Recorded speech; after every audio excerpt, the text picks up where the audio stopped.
You're listening to the Cyberwire Network, powered by N2K.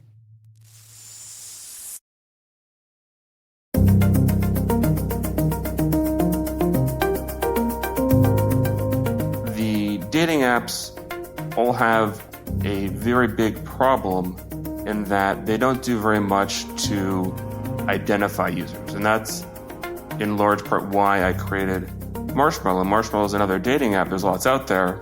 But what's different about it is that everybody has their government-issued ID checked, they have their selfie checked, and they have their profile pictures checked. You literally can't post a picture of somebody that isn't yourself. Hello, everyone, and welcome to the CyberWire's Hacking Humans podcast, where each week we look behind the social engineering scams, phishing schemes, and criminal exploits that are making headlines and taking a heavy toll on organizations around the world. I'm Dave Bittner, and joining me is Joe Kerrigan from the Johns Hopkins University Information Security Institute. Hey, Joe. Hi, Dave. We got some good stories to share this week, and later in the show, my conversation with Andrew Hendel. He's founder and CEO of a company called Marshmallow. We're talking about online dating.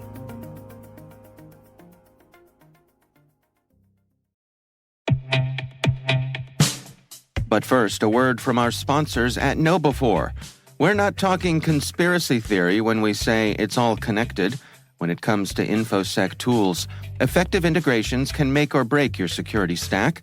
Though not as common, the same should be true for security awareness training. Not only does KnowBe4 deliver the world's largest library of security awareness training, but they also provide a way to integrate the various elements of your existing security stack to help you strengthen your organization's security culture. Stay with us, and in a few minutes, we'll hear from our sponsors at KnowBe4 about how you can integrate security awareness with your tech stack like never before.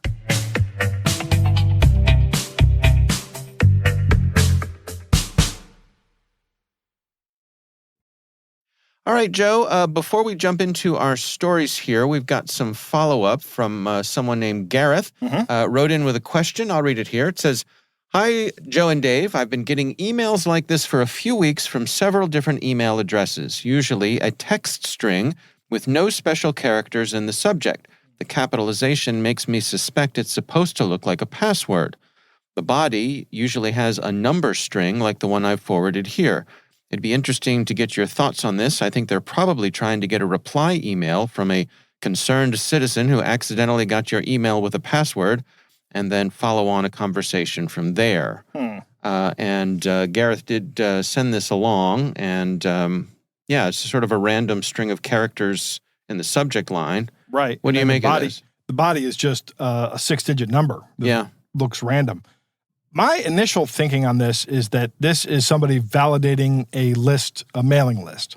That they've got a list of email addresses and they've got an automated process that sends these out and then looks for the bounce backs and removes those addresses that bounce back from the list. Right. So it's just a way of refining it. But the thing that points to that not being the case is Gareth says he's gotten a few of these. You only need to do that once to validate an email.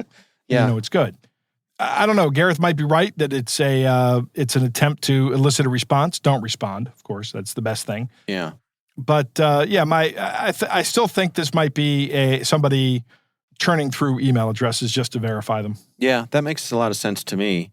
It's a way to make if it's someone who's selling a list of email addresses, it's a way to make that list more valuable. Right. By saying this is a validated list. That's a good point. If they're selling that list and they want maybe one of their selling points on the black market or maybe it's a real market. Right. It could be legitimate business practice, legitimate with air quotes. Right. Right. They go through the process of validating the emails on a regular basis.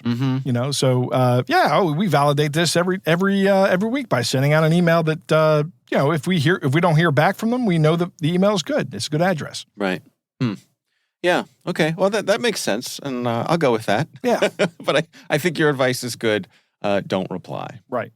All right. Well, of course, we would love to hear from you. If there's something you'd like us to discuss on the show, you can email us. It's hackinghumans@n2k.com. All right, Joe, I'm going to kick things off for us with our stories here this week. I've got a story. This came through Yahoo News, rather, and it's actually from the Australian Associated Press. article by Rex Martinish, and it's about a woman who was manipulated by hackers into money laundering. So it's kind of the sad story of a woman named Rosmani Eckel.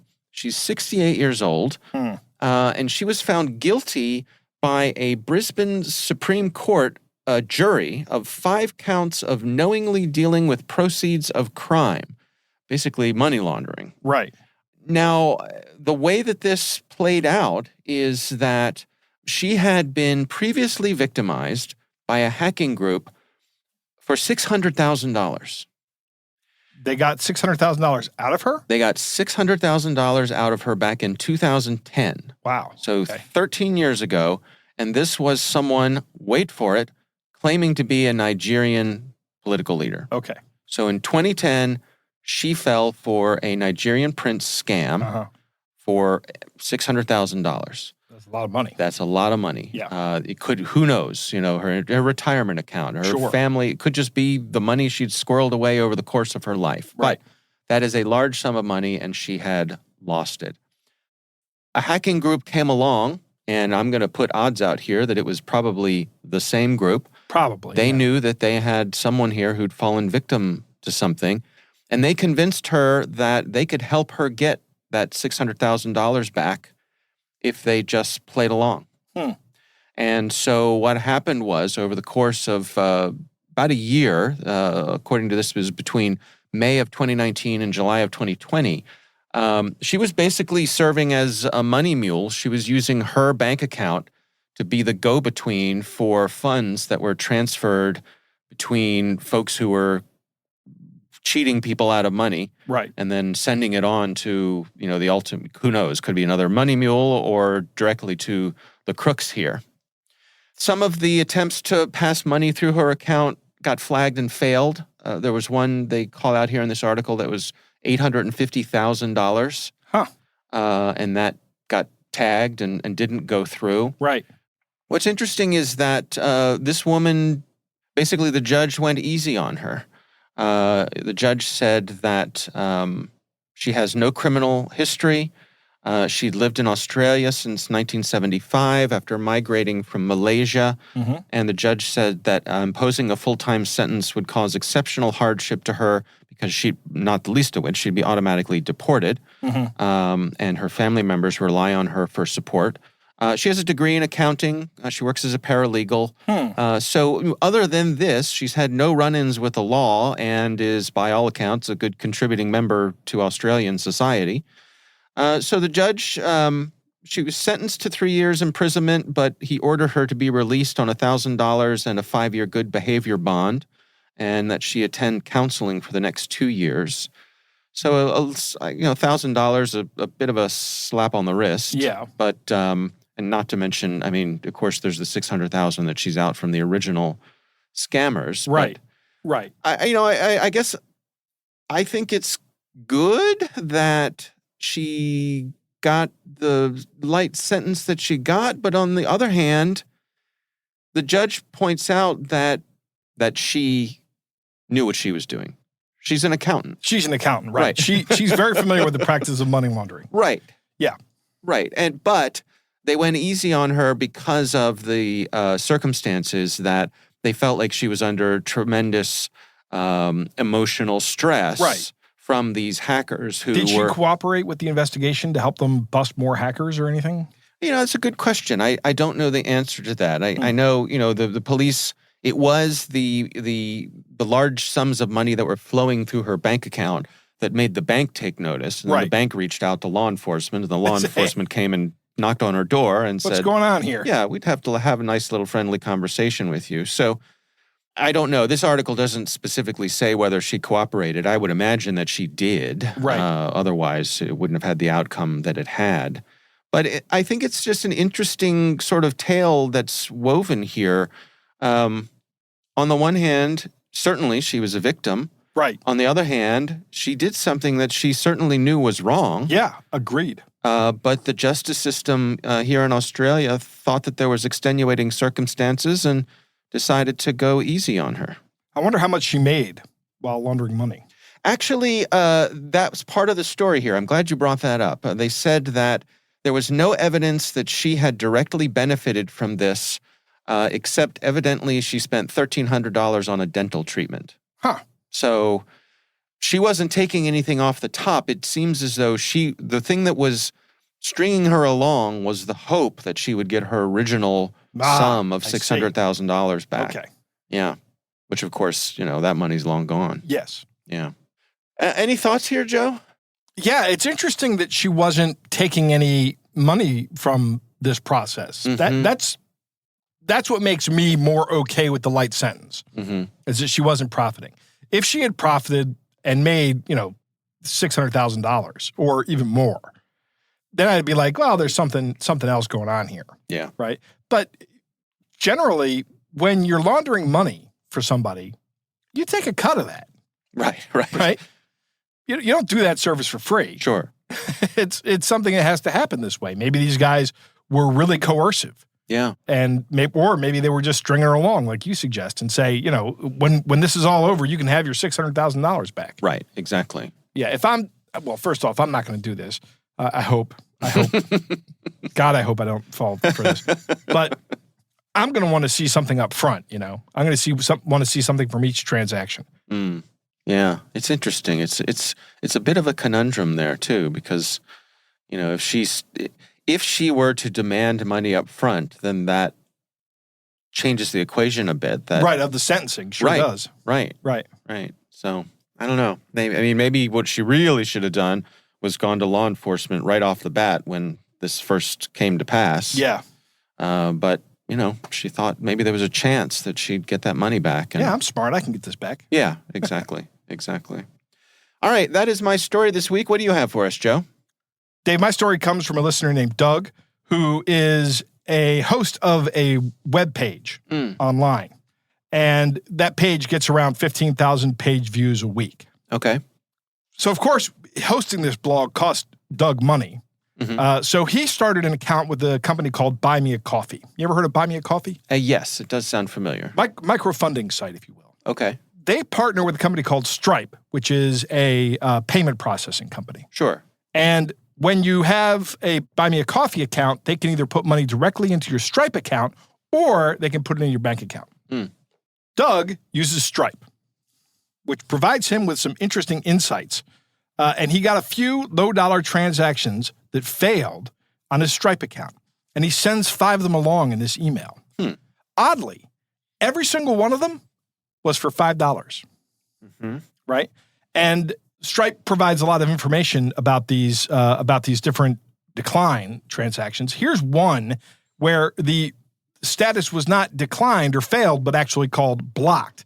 And it said, you previously attempted to charge this card. When the customer's bank declined that payment, it directed Stripe to block future attempts. So Stripe doesn't even try that one anymore. Okay. So apparently there's a way for these credit card processing companies to receive information from the issuing institution that says, don't process this anymore. Right. Which is good. Yeah. I think. Yeah. The next one that he sent along is one that came from a MasterCard credit card, and that one was just declined. This was from an address in Ecuador. And then finally, he sent one along from a MasterCard prepaid card from Kenya. Huh. So these are coming from all over the world, which is really interesting. Doug notes some interesting points here. And one of the first points is that the email address of all of these people on this list were for women. They were feminine names. Okay. And his site caters largely to a male audience. Now, 5% of his audience may be women. Okay. But the majority of them are men. Okay. So that's weird that women would want to support this, or at least 100% of women with the failed transactions would want to support this. Right. It's kind of strange. Yeah. All the emails are from Hotmail, Google, or Gmail, or Yahoo or Gmail. Right. Right? Okay. So they're all disposable email addresses. Right. And he notes that the countries of origin for these are Ecuador, Kenya, Israel, Bolivia, and the UAE. And that these countries don't typically have an audience that would be interested in his site. Okay. So what Doug thinks is happening here is that someone is using his site and his Buy Me a Coffee account to test stolen credit card numbers. And once they have that test that comes back positive, then if they can charge or donate the money to Doug, then they can go out and sell this as a good credit card, or they can use it themselves. Right. I picked this story because it's an actual inside look from a kind of an adjacent victim. Yeah. I mean, Doug's not really losing money here, but he is being used to test these kind of, he's being used in this criminal enterprise. I'm sure he's not happy about that. Right. And Buy Me a Coffee and Stripe are also involved in this. And they're also probably not happy with it. Kind of provides a glimpse into the underworld of how this works. Yeah.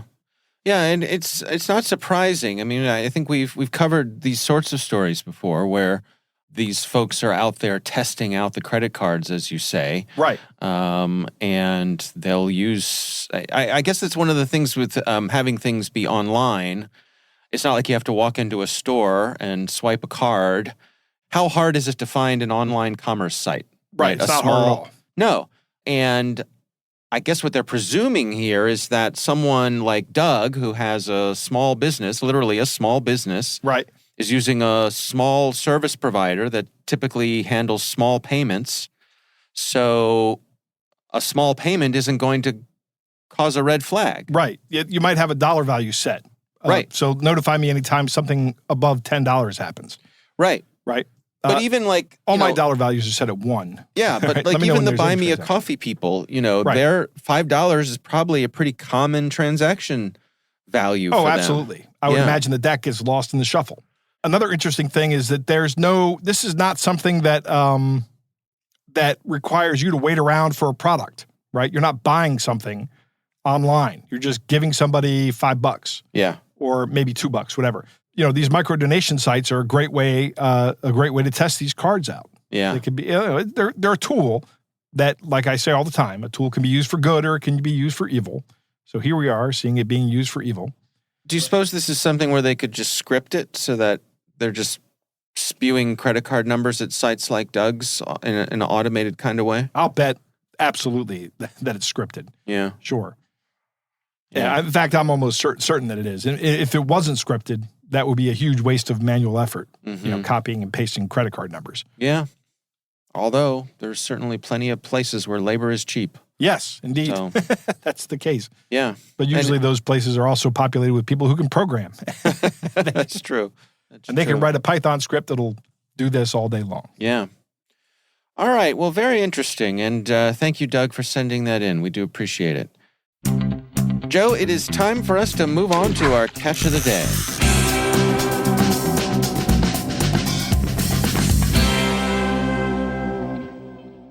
Dave, our catch of the day comes from Brandion, who writes, "Hi, Dave and Joe. I got this one yesterday. To put an ad on my car, it seems sus, and you would have to pay me more than $600 to turn my car into an advertisement for you. Thank you for the great podcast." It was a text message, Dave. Oh, okay. Yeah.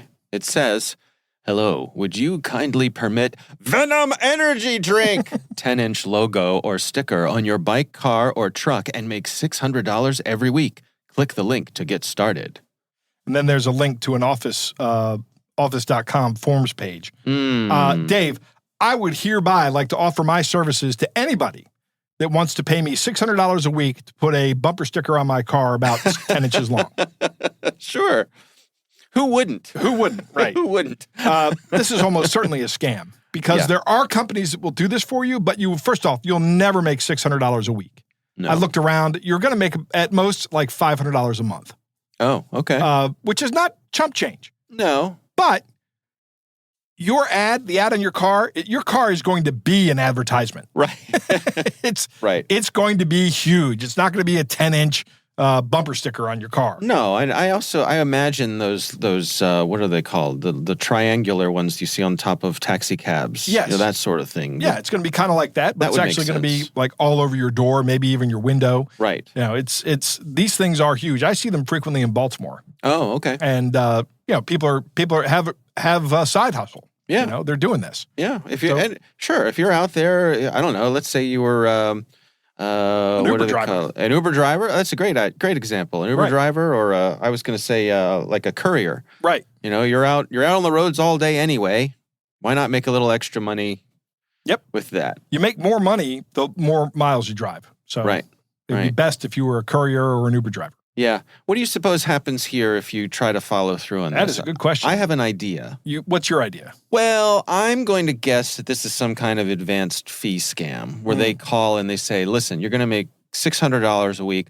All you need to do is pay $50 or $100 or whatever it's going to be for the hardware that you're going to need to put on your car. Right. Because we don't want to damage your car, Joe. So we're going to send you this special magnetic sign for $50, and then you'll be able to make $600 a week. Right. And then you send them the $50, you never hear from them again. Right, that's it. That could be it.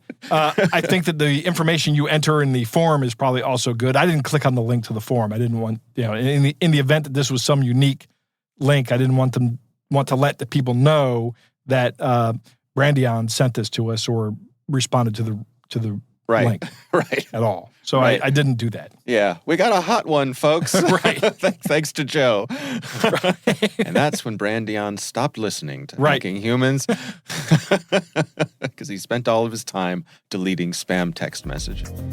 All right, very interesting. And thank you, Brandion, for sending that in. We do appreciate it. Again, you can email us. It's hackinghumans@n2k.com.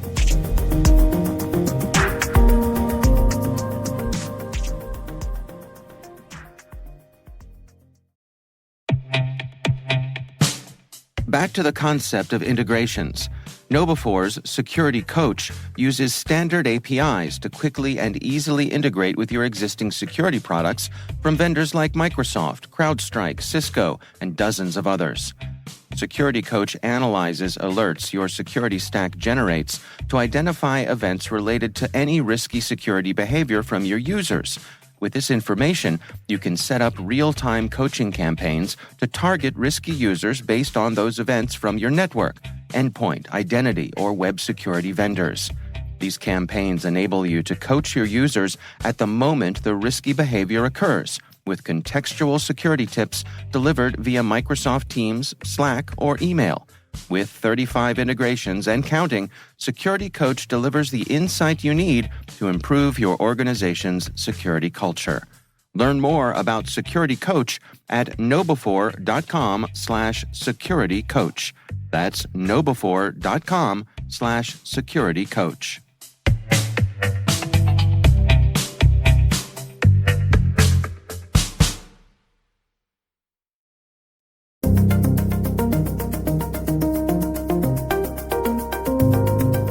Joe, I recently had the pleasure of speaking with Andrew Hendel. He is founder and CEO of an online dating site called Marshmallow. And they're taking a kind of interesting approach to online dating. I go so far as to say it's a niche approach. Yep. And I think it's a really interesting run they're making at this. So here's my conversation with Andrew Hendel. There's a number of different online dating apps. I believe there's over 1,000, in fact. Some of the main ones that people may have heard of are Tinder or Bumble or Hinge. The dating apps all have a very big problem in that they don't do very much to identify users. And that's in large part why I created Marshmallow. Marshmallow is another dating app. There's lots out there. But what's different about it is that everybody has their government-issued ID checked. They have their selfie checked, and they have their profile pictures checked. You literally can't post a picture of somebody that isn't yourself. In addition, we check over 300 government databases. There's one in all 50 US states, and we exclude over 700,000 registered sex offenders. According to the FBI, over 1 in 10 registered sex offenders has an online dating profile. They're not on Marshmallow. Well, help me understand here for the other dating apps that are out there. It seems to me like by not being so particular about folks' identities, that decreases friction, and does that increase the number of users on their platform? Is that the rationale typically? Yeah, some of the dating apps, they might focus on onboarding users very quickly. There is some friction involved in checking people's IDs. There's also some cost involved in checking people's IDs. A lot of the other dating apps, they might have a feature that's called verification, but it's not quite like what Marshmallow is doing. It might just involve somebody taking a selfie and maybe they compare it only then and there to people's profile pictures to make sure they match. But then in the future, you can go ahead and upload profile pictures of somebody that isn't yourself, and they'll still say that you're verified, even though you're representing you are somebody other than what you actually look like. There's a number of things that people can do wrong. There's a number of reasons why people might want to catfish. People might be trying to scam you out of money. They may be insecure about how they look or how old they are, or maybe they're doing something that's really harmful and trying to cover it up and maybe even harm you. Yeah, it's an interesting point about. You remind me when you mentioned that folks will sometimes upload pictures that look younger than they are. I half jokingly suggest that everyone needs to have a best friend who lets them know when it's time to update their profile picture, because I think we're all guilty of letting time go by and suddenly that person in your profile picture doesn't really resemble you anymore. Is that a common problem here with a lot of the online dating platforms, that what you see is not necessarily what you're going to get? People can post pictures of themselves that are 5, 10, 20 years younger than how old they actually are. Mm. They might be going on dates with people and they might be much older than what they are representing. People might not be who they are representing themselves to be at all. Somebody might represent themselves to be a woman, they're not a woman. They might represent themselves to be a man who's completely different than who they actually are. There are some very real risks that come with meeting a stranger off of an app, and to deal with those risks is a very big part of why I started Marshmallow and why I think it's a very good experience for a lot of people, because there are all these extra safeguards that are in place. Well, let's dig into some of the details there. I mean, from your point of view, what are the responsibilities of the platform that provides this sort of service?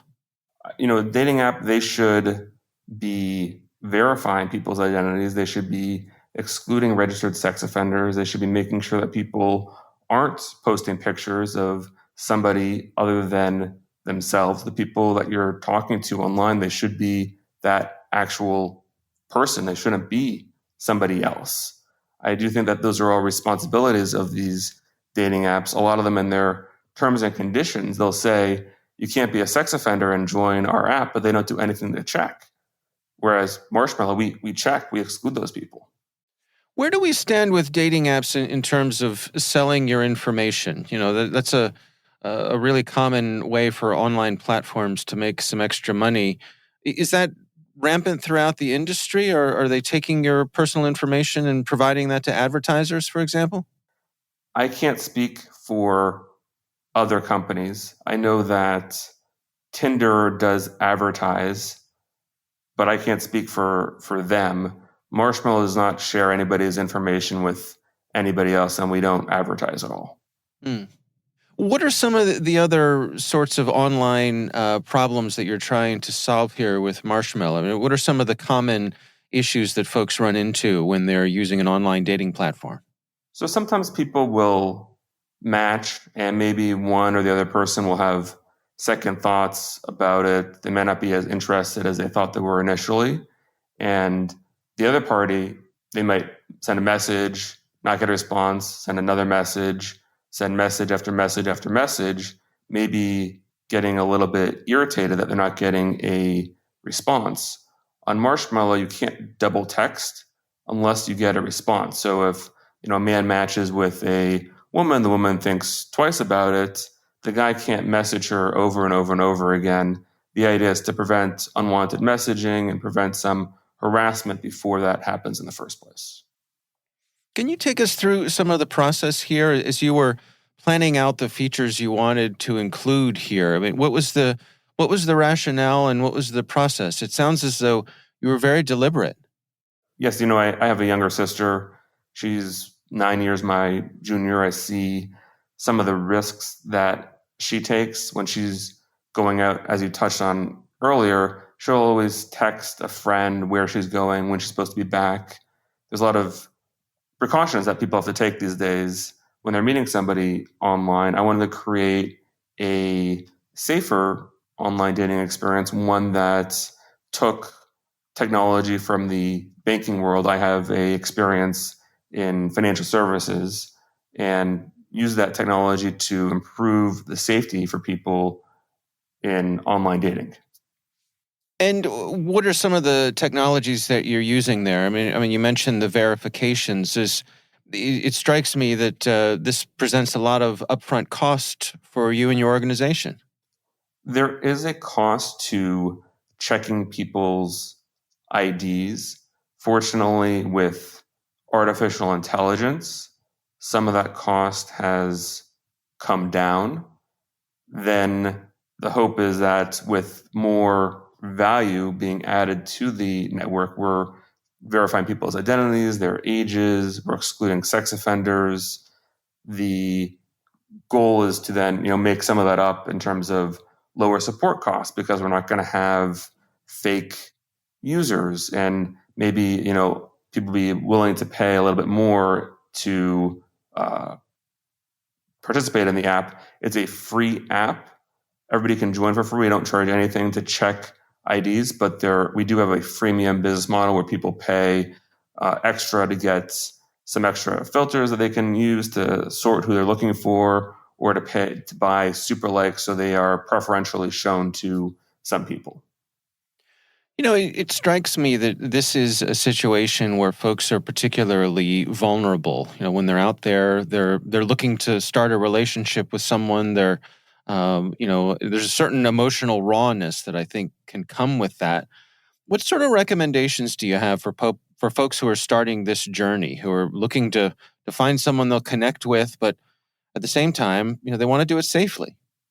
We have a number of safety tips that are on our website. They're relevant for Marshmallow, they're relevant for any kind of dating app or even any kind of dating experience. We have a list of tips for in-person dating as well. Some of the things that I think people should look for are a dating app that prioritizes user safety. It's always a good idea to keep personal information to yourself. On Marshmallow, we only share people's first initial. Your name is your business. If you want to share your name, you're welcome to do that, but we're not going to automatically just share your name. It's advisable not to send explicit photos. People can ask for explicit photos, and then you provide them, the other person might try to blackmail you with those photos or post them and embarrass you in some other fashion. It can be a good idea to video call first. Always good to take your time and ask questions. On a lot of dating apps, Marshmallow included, there's moderation that's involved in the text messaging. And what some people will try to do is they'll try to get people off the app right away and into another social network where there might not be those precautions that are in place. It can be good to do a research or date. And then, if anybody asks for money, that's always a big red flag. You shouldn't be giving money to anybody that you've not met in person. What's been your experience so far as you've been, spinning up this startup company and making a run at making a dent in the online dating world? How's it going? It's going well. We're hearing a lot of positive feedback from our users. There's been a lot of press interest. Recently, Tinder and Garbo, they split up. Tinder was doing these background checks through Garbo. That's no longer happening. With Marshmallow, we have, verification that's in place, so you can be sure that people aren't a sex offender. It mitigates some of the need for a background check, and we're hearing people really like that feature that's built into Marshmallow. Suppose I was someone who was trying to get onto your service here and not say that I am who I am. What would be the things that would catch me along the way there? You'd be caught right away. You would have to give a government ID to join the app. We use the same technology provider that's used by major financial institutions. So if you're spoofing me and them, you're also going to be able to spoof banks. There's not a lot of people who are going to be that sophisticated. I've tried doing it with, fake ID kind of created that was online, or, people have tried to attack the system, and it's caught those attempts to attack the system. So you wouldn't be able to join without your actual driver's license. And then the next thing we do is we check your selfie. So that has to match your driver's license. You can't use a driver's license that's somebody else. It has to be your own driver's license. And then when you go to put pictures on your profile, we use artificial intelligence to make sure that those pictures, they match your selfie and your government ID, so that you can't post a picture of somebody else. I tried to post a picture of George Clooney. I think there's a resemblance. The app would not let me post that picture of George Clooney. That must have been very disappointing for you, Andrew, right? Absolutely.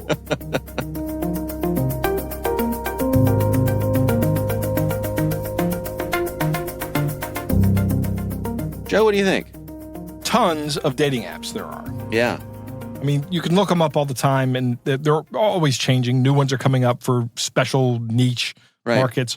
But this one, Marshmallow's niche is verification.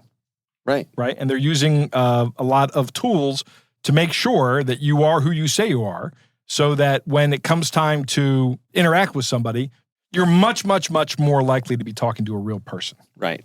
Right. Right. Interesting about the 1 in 10 registered sex offenders having a dating profile. That was new information to me. I'd like to see where that came from. He said it came from the FBI. I could go down a rabbit hole on this. Have you ever looked up in your neighborhood to see? Oh, yeah, absolutely. I have kids. I want to know where the bad guys are. Yeah, I mean, look, obviously nobody, it's good that we have these lists and everybody wants to be mindful of it. I will just say that there are things that can get you on the sex offenders list, like public urination. Right. That I think are, Yeah. like I don't. How does that make you a sex offender? Right. Right. It's not. Right. You're not a risk to somebody else. Exactly. You happen to relieve yourself in public. Right. Right. I don't know. Yeah. Yeah. At the same time, I think it's good that we as a community, it's good that we can have a list and check and be aware to see what's going on near us. I guess the only reason I bring that up is just be mindful to not pass judgment too quickly without getting the whole story. Right. Before you bring down the hammer and try to have somebody run out of your neighborhood. Right. Just because they're on the list, Yeah. Find out what happened. Right. Well, I'm sorry. That was a bit of a tangent there. That's okay. Let's get back to Andrew. I was going to talk about the percentage of people that's like 0.2% of people are registered sex offenders. So that means 0.02% of these people have dating profiles. Mm-hmm. I don't know what percentage that makes up of the dating population, but according to Andrew, none of them are on Marshmallow. There you go. Which I think that would be a selling point for me. Right. A lot of dating apps have it in their terms and conditions that you can't be a registered sex offender, and then don't do anything to verify it. Yeah. Right. Here we are with big tech again, moving fast and not being able to do things at scale. Yeah. Yeah. I mean, I think that's probably more to the legal department so that they have plausible deniability should something go bad. Well, we told those registered sex offenders to stay off our platform. Right. He violated our terms and conditions. That's on him. Right. Exactly. Right. Yeah. I don't think that's going to, if you're somebody that has a dating site and you're not doing due diligence to keep sex offenders off your site and somebody gets harmed as a direct result of using your site, I don't think that's going to hold up very well. Yeah. Who knows? I mean, especially now that there's a company like Marshmallow out there that just does it. Yeah. Right? That's another question for Ben, I would guess, though. We need to have him on call. Sure. On speed dial to answer our legal questions. Right. Sure. That wouldn't be annoying to him at all. No. There are all kinds of bad reasons why people will be dishonest on dating platforms, right? And it ranges from what we've been talking about here to just someone putting older pictures on themselves so they appear younger in their profile. Right. I like your point about having a friend that tells you when it's time to update your profile picture. Right. Right? Right. Trusted friend. It might be time for me to update my profile pictures. Right. Because my hair is a lot grayer than it used to be. Yeah. Or maybe I don't want to do that. Who knows? But there's always some big risks involved with dating sites and dating in general. And there are some basic requirements, I think, for a dating app that should be in the system for safety. I like the no double texting, right? You can't be harassed. I like the idea of not selling information. That would be good. These are more privacy concerns as I go on. The double texting is more of a security concern. Yeah. But no ads, I would like to see that as well.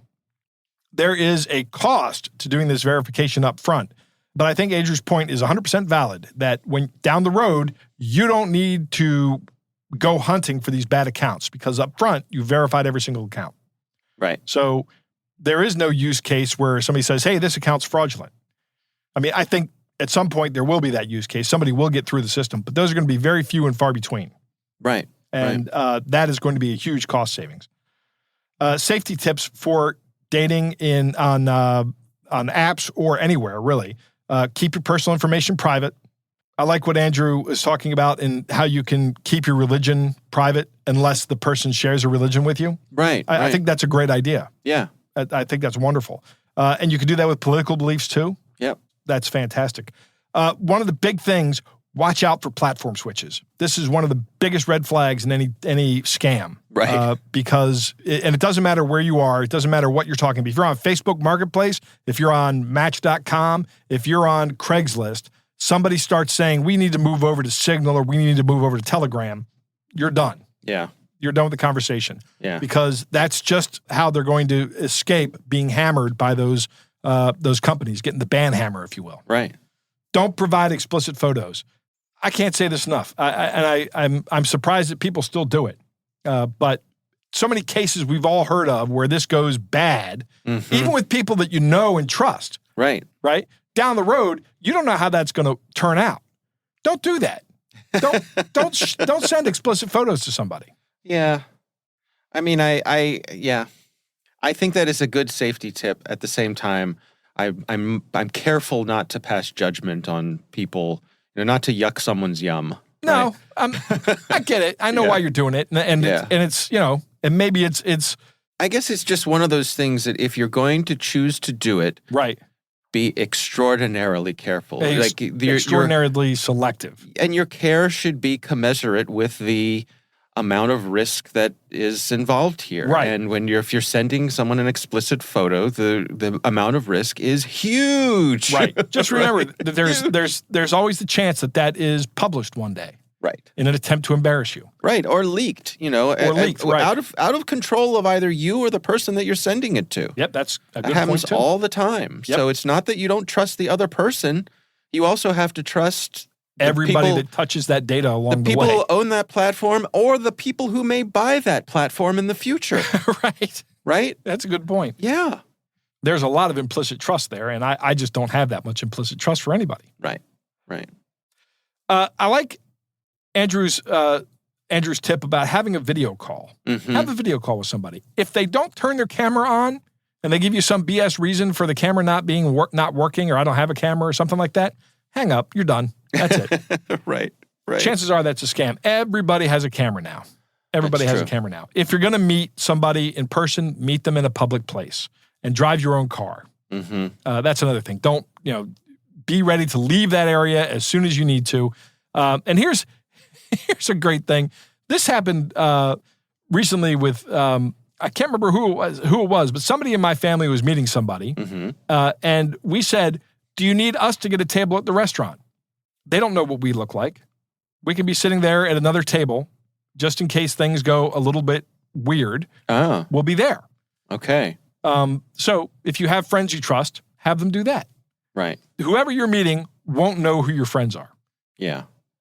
Yeah. And I think it's a pretty common tactic these days for someone to, again, be in touch with a trusted friend and say, hey, I'm going out on a blind date tonight or whatever, if you don't hear from me at this time, text me and I'm going to use that as my excuse to get out of the date. Right. Or something like that. Right.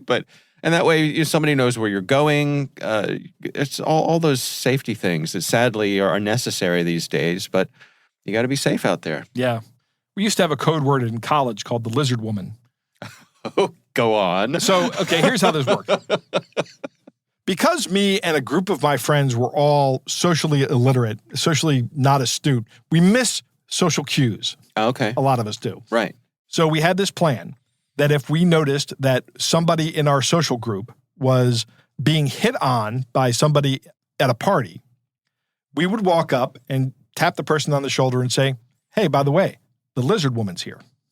Right? Okay. That was the secret clue that you knew, okay, this person has some kind of romantic or maybe not romantic, but just infatuation, whatever. Some kind of attractive intent. Right. You could respond in a couple of ways. You could say, really? I hadn't heard that. I'll have to catch up with her. When that meant I didn't understand, thanks for the heads up. Okay. Or, yeah, I saw her walk in. That meant I understand, I know what's going on. And the other one was, hey, she owes me money. Excuse me for a moment. And then you could walk away from the conversation. Oh. If you were in the conversation and you didn't want to be in it. Okay. So you could actually walk away because of that, because of this secret code word we had. Okay. I'm just imagining, like, over time, all of the women in your friend group trying to figure out who the heck is the lizard woman. Is it you? Is it me? They keep mentioning this lizard woman. Has anybody seen her? I don't know. Boy, these guys, no wonder these guys can't get a date. Right, Well, there were women that we would say this to as well. There were women in our friend group. So they were in on it. This Yeah. wasn't just a bro kind of thing. No. Okay. No, All this right. was a lot of us. Yeah. How'd that work out for you, Joe? Nobody ever told me the lizard woman was there. Probably because no women were ever expressing interest in me at a party. Oh, you've been happily married for a long I have, time now. yeah. So I'd Yeah, we say didn't meet at a party. all's well that ends well. No, it is very good. I'm fine with it. I'm fine with the way things turned out. There you go.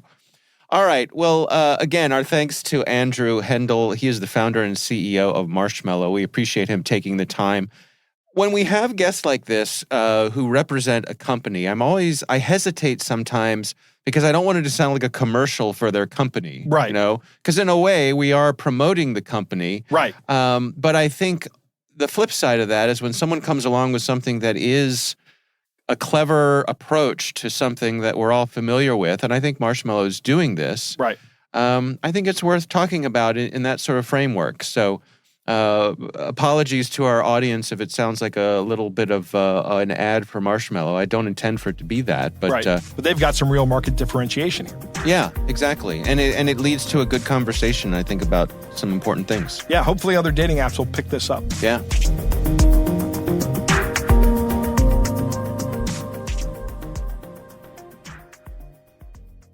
We want to thank all of you for listening, and of course, we want to thank our sponsors at KnowBe4. They are experts at enabling a fully integrated approach to security awareness training.